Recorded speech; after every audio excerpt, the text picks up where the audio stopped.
There was an old abandoned building near my house. Typical, I know.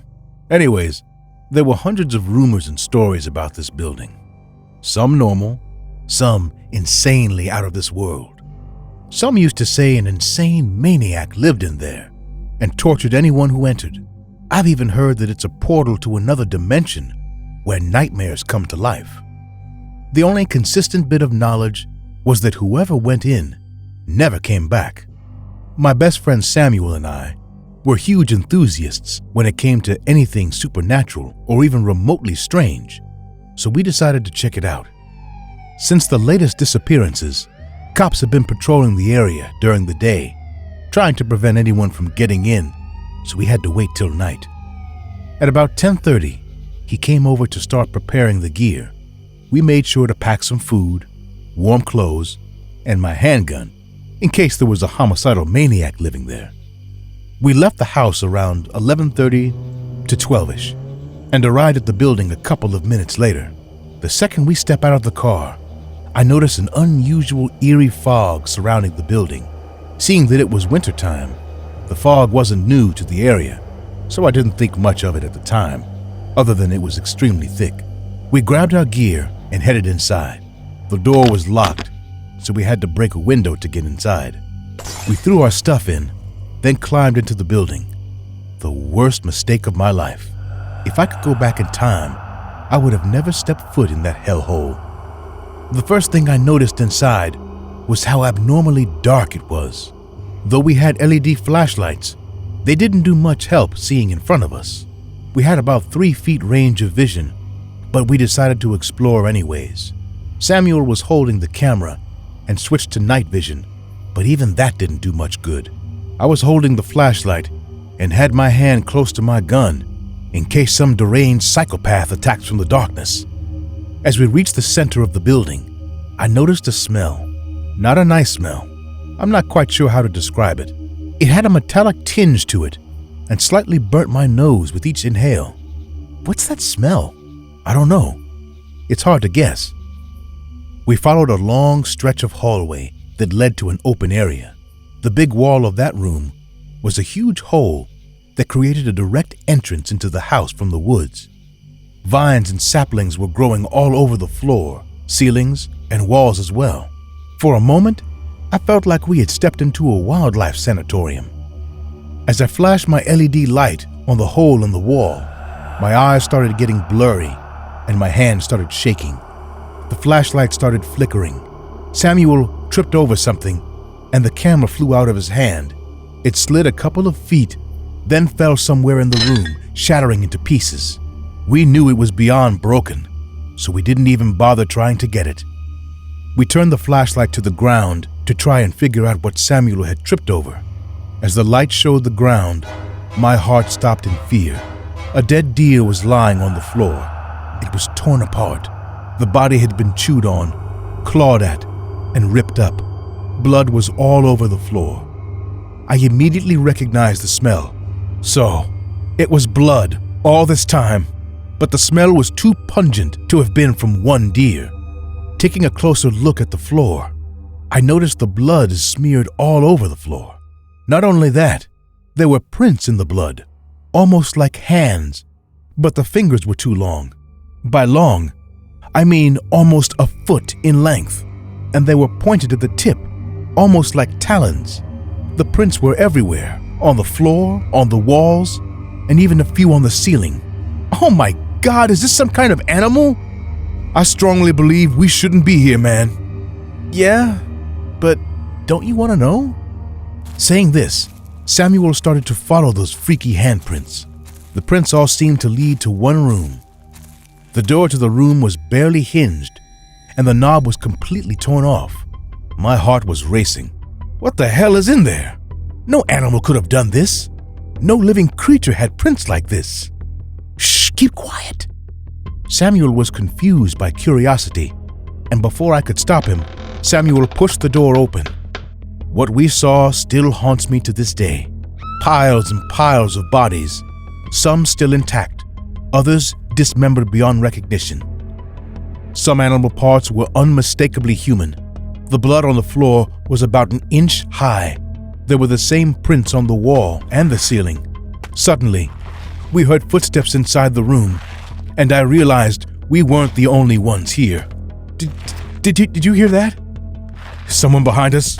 No, I think it's above us. My heart sunk right at that point. Samuel was right. With shaking hands, we both flashed our lights to the ceiling and froze in terror. A man was crawling on the ceiling, except he looked too disfigured to be called a man. His head was bigger than his body, and he had long, pointy fingers that pointed into sharp claws. The creature had no skin, and we could see its veins and muscles popping out like a nightmare. The scariest part was his eyes. There was no pupil in them, just red, plain eyeballs. The creature let out a demonic scream, opening its huge mouth, and we ran for our lives, screaming like hell. We could hear the running footsteps of the creature behind us. Whatever it was hungry for our blood. Run, Chris, run! I was about to jump out of that broken window when I heard Samuel scream. I turned around and saw that devil had grasped him by the neck.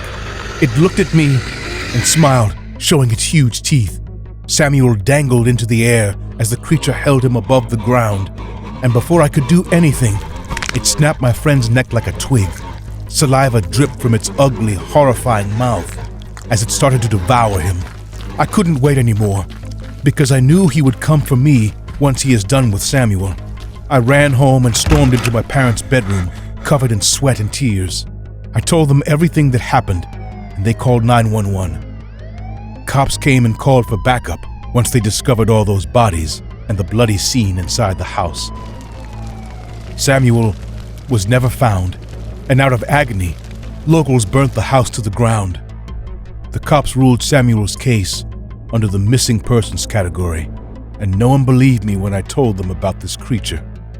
A few years after this incident, I found out shocking information about that place. It is said that many years ago, during the time of the Russian sleep experiment, something similar was conducted in that house. It happened to be a prison for refugee criminals. I don't know if what I saw was real or not, but I am definite some twisted science experiment created this creature that still lurks in those woods behind our house. Hey guys, I hope you're enjoying the video. If so, please leave a like.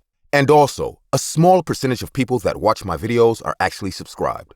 If you want to support this channel and make this channel reach the 1 million mark, please consider subscribing. It's free and you can change your mind later. Enjoy. Do you believe that being curious is good or bad? After that day, I know where the saying "curiosity killed the cat" comes from. I was in high school when this happened. One day, I discovered that not far from my house, there was an abandoned building. Recently, it had become popular among the students to go to abandoned places and explore them.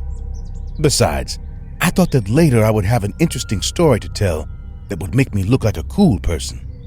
Excited, I told my friends, Ethan, Christopher, and Matthew, and tried to convince them to go with me. At first, Ethan didn't want to come with us, but finally he agreed. Perhaps he didn't want to miss out on that experience. Anyway, we agreed to go the next day after classes ended. Walking to the place was a bit tiring, as the building was quite deep in the forest, but we managed to get there after a half an hour. The place left us speechless. It was a pretty big building. The walls were dirty, covered in graffiti and plants. Most of the windows were broken, though that didn't help us see what was inside. After a few seconds, we approached the stairs. The front door was open and somewhat broken, so we could get in through there. We had to make our way up the stairs, as there was rubble along with the dirt and dust. So, the four of us stood still once we were at the door of the building. "Go first, Steve. It was your idea. You're not scared, are you?" Of course I was, at least a little. Now that we were there, I felt less excited, but I refused to admit it, so I went inside. Everything looked as expected. There wasn't much furniture, and what was still there was useless, broken, and full of mold. There was also graffiti drawn on the walls and floors, almost all of which were obscene words or drawings. At another time, I would have found it funny, but not right now.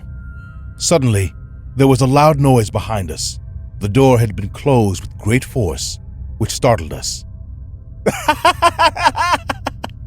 Ethan, Matthew, and I looked at our friend, the last to enter, with annoyance. What? It was just a little joke. Once we inspected the entrance, we went to the other rooms. In all of them, there seemed to be exactly the same thing as the previous ones, which quickly bored me.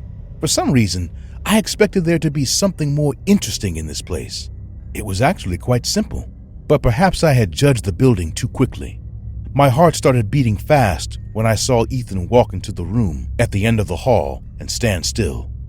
The expression of fear and confusion on his face was unsettling. Quickly, the rest of us approached. "Go away" was written on one of the walls in red. The paint looked very shiny, as if it were fresh. Suddenly, Christopher started laughing. You see your faces? You guys are seriously scared? Our friend walked over to the letters and touched them. Then he showed us his hand, which was dry. Some asshole painted it to scare people. See? You guys are a joke. It was pretty obvious, actually. But being in a place like this, with such a mysterious atmosphere and abandoned appearance, made you paranoid. Still, we soon started to feel comfortable and began to split up to explore. I was the first one who decided to go up to the second floor. From the moment I put one of my feet on that floor, an awful smell reached my nose. It was like something was rotting, which gave me goosebumps. What more could there be than a body? More out of morbidity and curiosity than anything else, I followed the stench, which seemed to come from the second room. I slowly poked my head into the room. Seconds later, I felt vomit in my throat, wanting to come out. There was a dead animal on the spot. Perhaps it was a cat, or perhaps a small dog. The truth was that it was in a state of decomposition, in which it was very difficult to distinguish what it was. It wasn't human, but it was very horrible to see. The worst thing, in fact, was that it had no eyes, just two black holes in what had once been its face. Ugh! I tried very hard not to vomit. Having my mouth stink of acid and food wouldn't be nice on the way home. Suddenly, I heard a sound behind me, coming from the first room. Ugh! Chris, stop it! I was already tired of Christopher's jokes. I couldn't believe he kept trying to scare us like that. When I heard the sound again, I was finally furious. Chris, enough already! Stop it! I quickly approached the first room in the hall. The fury I felt was replaced by fear as soon as I saw what was inside. "I told you to go away" could be seen on the wall this time. I thought it was another joke, of course, but then I couldn't see the paint dripping off the letters. This time, it was fresh. I stood there a few seconds, breathless, frozen, until I was able to react. "Guys!"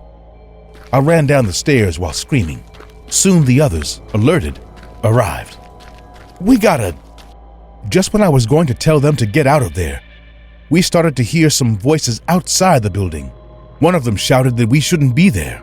The other then yelled for us to go away. Perhaps it was the police. We all looked scared at each other, except Matthew, who made a sign with his hand for us to follow him. As quietly as possible, we walked to a room at the back of the building. We managed to close the door, which thankfully wasn't broken, and looked around the room. Apparently, this one had another door that seemed like an exit, since it was closed. Matthew's plan was for me to open it, since I had a certain skill at doing that. Not because I used it, but because it entertained me. I took out a small piece of metal that I had brought just in case and started. "Quick, quick! I'm on it." It was taking me longer than usual because, apart from being nervous and under pressure, I had the strange feeling that something behind the door was watching me. Almost. The door finally gave way. I started to open it when I was able to notice that the air inside was dense. It wasn't a way out. "Go away!" A scream went out from the room when we were able to see what was inside. Terrified, I walked backwards, but tripped and fell to the ground. "You shouldn't be here. Escape." In that small room, which did not even have windows, there were two corpses, that at this point were nothing more than bones. Still, it was obvious that these were people. Terrified, the four of us ran out of that room. We didn't care if the police were outside. We just did it. But as we ran to the entrance, it began to tremble. The walls started shaking. The rubble began to fall. One of them hit my arm, but I kept going, despite everything. Luckily, we got away with just a few bumps and scratches. To our surprise, no one else was around. In the end, we decided to inform the police, despite everything. Inspecting the scene and the bones, they discovered that they belonged to a young woman who had disappeared a long time ago and a man who had escaped from prison. Since there were only bones left, they couldn't figure out exactly what had happened, but there were theories based on some evidence. There was a chain on the wall, and the door was full of scratches. There were also traces of some very old blood on the floor. The conclusion was that the man had kidnapped her, perhaps to torture or rape her. Somehow, the woman would have managed to hurt him, but during the fight, she was also seriously injured. In her state, she couldn't open the door and died. Meanwhile, all I could think about was what the voices said that day. Go away, and you shouldn't be here. Escape. Perhaps the man didn't want us to discover his crime, like the cowardly rat that he was. And I'd like to think that maybe the young woman wanted to protect us.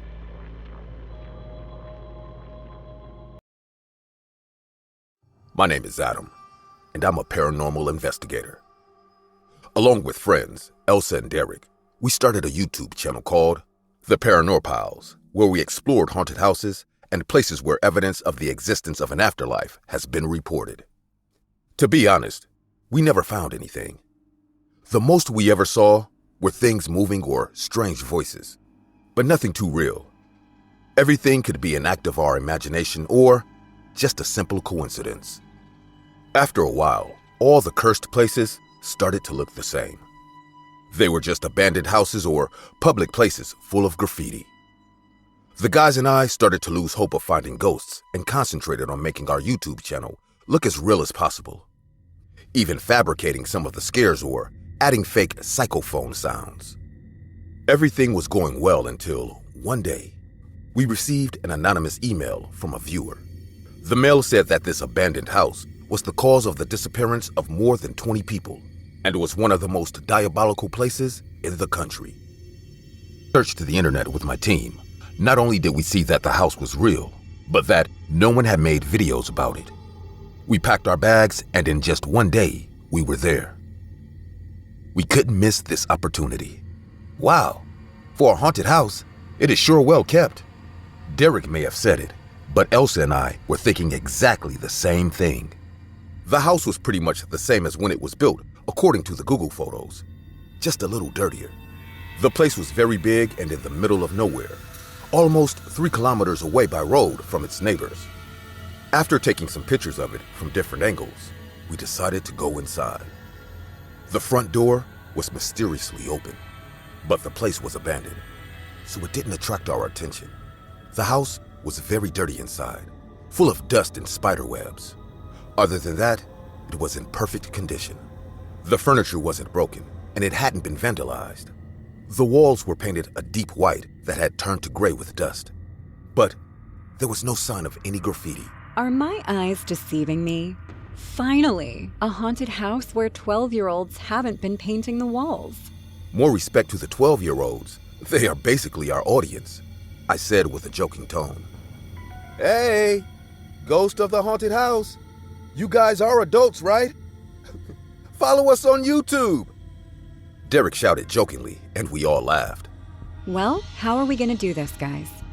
I suggest we take some pictures and do some tests here, and then go to the first floor. It looks a little more creepy.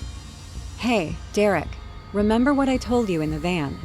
If I put up a doll or move something around, pretend you didn't see anything. That way, people figure things out on their own, and we have a reason to stay in the house. Whatever you say, you're royalty. We took some pictures and made up some scares. Everything was going as expected, and we decided to head to the first floor. But a noise stopped us. We turned around, and saw a hooded figure, locking the door, turning around, and looking at us. "No, you can't go out," he said to us in a mocking tone. Before we could react, 5 men were behind us. One of them grabbed Elsa by the neck and held her tightly, immobilizing her. 2 others grabbed my arms and threw me to the ground in a very professional manner. These people were not vandals. They knew what they were doing. Derek, in a panic, looked around for somewhere to run. He took a few steps to the side, but 2 of the people in robes stepped out from the shadows and grabbed him from behind. "Who are you? Why are you doing this to us?" I shouted in desperation. "When we're here, none of us have names, little ghost hunter. I'm sorry. I can't answer that question." "Let go of me, you fucking asshole! Come on, attack me one at a time! I'll kill you all and I'll shove the fucking hood up your asses!" Derek shouted in desperation. Ignoring my friend's threat, the hooded man continued to talk to me. "For your luck, Adam, I can answer you the second question." He paused to clear his throat and kept talking. "The reason why we are doing this to you is that only you guys were stupid enough to come alone and unarmed to a house where people disappear." Seriously, how did this seem like a good idea to you? We just wanted to entertain people. Ah, I know. And we have a lot in common. We also have an audience to entertain. What? Enough talk. Let the show begin, guys. And as soon as he said this, one of the men pulled out a camera and began filming Derek. Meanwhile, another approached him with scissors in his hands. "Hey, what are you doing, you sick fuck? Get away from me! Let go of me now! I'll kill you all!" Derek shouted, almost in tears. Without paying attention to him, the man walked towards him and plunged the scissors into his belly, making circles with superhuman strength. Derek was no longer struggling to free himself, so he was released. As he fell to the floor, the 2 people holding him plunged their hands into his abdomen, pulling out all the organs and throwing them away. I didn't know what was happening. I turned and saw Elsa was about to vomit, but quickly, the man holding her acted and put a sock in her mouth. The camera was on her now. She was trying her hardest to vomit with no success, as she choked on her own vomit. The man who had put the sock on her held her nose tightly. My friend's body began to swell, and her hands went up desperately back and forth, searching without luck for something to help her escape. "Hey, what you're doing is rude. Poor Elsa can't breathe. Why don't you help her?" As if following an order, the man took out a small knife and made a huge hole in her neck, which splurted blood and vomit. Elsa didn't fight anymore, and her eyes closed. "Oh, Elsa!" "I'm sorry. Even if you don't believe me, I got attached to them too. Just like your little sister, Adam." What? "I'll tell you how your adventure continues, Mr. Paranormal Investigator," he kept saying with a sarcastic tone. "Now, you're going to go home and say that you were in a fight with your friends and they pulled you out of the van. You weren't here. Don't worry about the police. No one will bother you, and no one will ask you questions. We made sure of that. Who are you? From now on, you will never be alone, Adam. If you try to investigate us, go to the police or tell anyone about this, your little sister, parents, aunts, uncles, even your pet, they all die." With that said, the hooded man opened the door, and the other 2 let me go. Terrified, I walked towards the exit, to the eyes of all of these people who were just staring at me. Before I left, the one who was talking stopped me one more time. "One last thing. You are also forbidden to leave your job as a ghost hunter. Our viewers are a bit morbid and they all agreed that they wanted to see you looking for your friends' ghosts. So, you already have an idea for your next video," he said, laughing. "We will send you a video of today's show. After all, You are one of the protagonists. You will only get to see it once. If you try to record it or show it to anyone, we will know. Goodbye, Adam. If you ever find us on the deep web, don't forget to subscribe to our channel. After that, I just left and drove as far as I could, without looking back. A few weeks later, my YouTube channel mysteriously became much more successful. No matter how little effort I put into them, my videos went viral. I don't watch my own videos, because even though I've never managed to capture a ghost, my subscribers sometimes see strange people hiding, just watching me.